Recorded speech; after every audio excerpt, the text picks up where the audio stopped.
Здравейте, днес съм решил да ви покажа как да си сложите скин на Mozilla Firefox.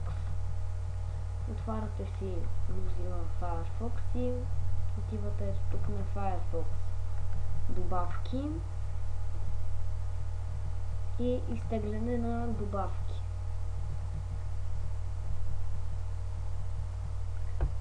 И ето препоръчени декорации, виж всички.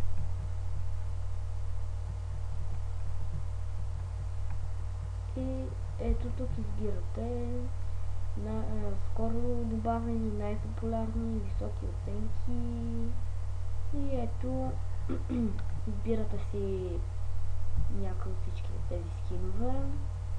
Когато отидете на мишката с него, може да го прегледате най-отгоре как ще стои. Когато сте си избрали, цъквате на него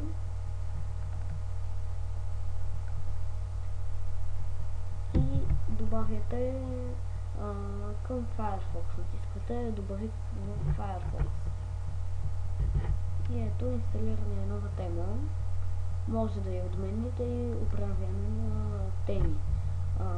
Ако искате да върнете нормалната, натискате активиране. Ето, тази е темата.